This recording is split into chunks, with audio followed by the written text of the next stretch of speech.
अध्याय 5. श्री गणेशाय नमः. श्री सरस्वते नमः. श्री गुरुभ्यो नमः. श्रीपाद श्रीवल्लभ श्री नरसिंह सरस्वती दत्तात्रेय नमः. नामधारक शिष्य राणा लागे सिद्धाचिया चरणा. विनवितसे कर जोडीन भक्तिभावे करुणिया.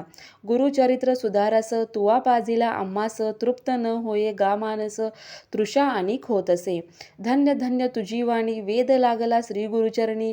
तुझी तरलासी भवारणी सकाळाभिष्टे सादतिले.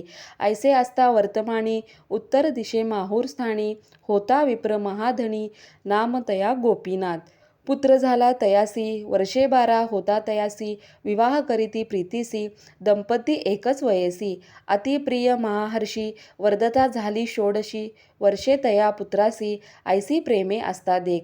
व्याधी आली त्या पुरुषा अनेक औषधे देता ऐका. आरोग्य नोहे तयासी पुरुषावरी आपुला प्राण करी नित्य उपोषण.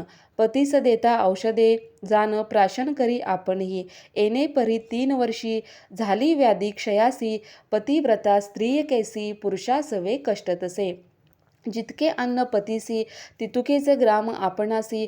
जैसे औषध देती त्यासी आपण घेतसे पर्येसा. वैद्य म्हणती तयेवेळी नवे बर्वे त्यासी अडळो. राखील जरी चंद्रमोळी मनुष्य यत्न नव्हे आता.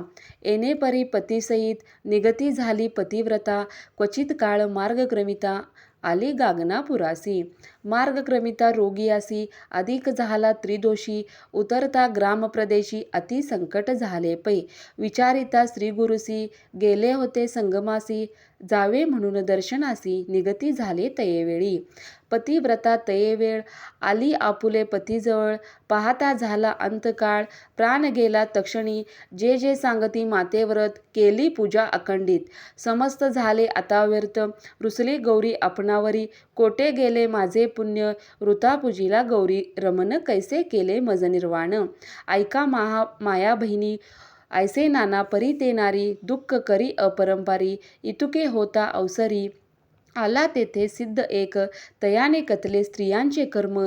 आणि सांगितले तियेला सहगमन करावे. तत्पूर्वी घ्यावे श्री गुरुदर्शन. सज्ज झाली सहगमनासी आठवण झाली तियेसी.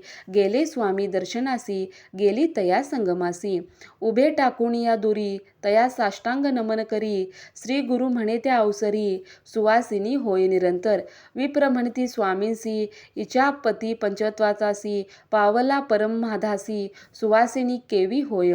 प्रेत नेले स्मशनासी ही आली सहगमनासी. निरोप द्यावया तुम्हापासी आली असे स्वामिया.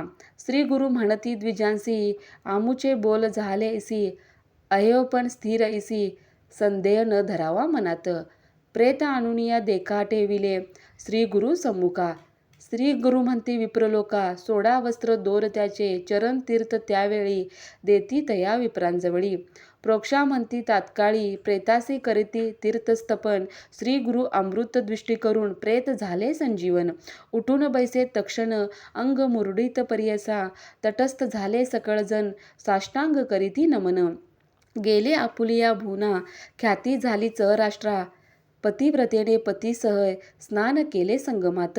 अंतकरणी संतोष बहत पूजा करीती भक्तीसी. नित्य समाराधन देख करीत होते भक्त अनेक. कधी नाही आरानुक नाही ऐसा दिवस नाही. ऐसे होता एक दिवशी दुर्बळ द्विज आला पर्येसी. असे काश्यपगोत्रेसी नाम तया भास्कर. त्रिवर्गाच्या पुरते देखा सवे असे तंडुल कणिक. वरकड पदार्थ त्यापुरतिका. सोपस्कार असे त्यापाशी. मास 3 क्रमिवल्यावर समस्त मिळून द्विजवरी. परिहास करीती अपारी. श्री गुरुमूर्ती ऐकले बोलाविती त्या ब्राह्मणासी. आजी भिक्षा करावी आम्हासी. स्वयंपाक करी व्यंगेसी म्हणती श्री गुरु कृपासिंधू. आणले द्वय शरघृत शाखा दोन्ही त्यापुरत. स्नान करून शुभीचृत स्वयंपाक केला तयेवेळी. आमंत्रण केले समस्त ग्रामवासी. तृप्त केले सर्वांसी. प्राणी मात्र नाही उपाशी. घडला ऐसे चमत्कार. समस्त तटस्थ झाले लोक. म्हणती देखे आजी कौतुक.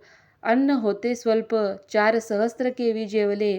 इथे श्री गुरुचरित्र संक्षिप्त नाना प्राकृत कथा समोत सदा पठेत भाविक भक्त. 5म अध्याय गोडहा. श्री गुरुदेव दत्त. इथे श्री गुरुचरित्र संक्षिप्त 5म अध्याय संपूर्ण.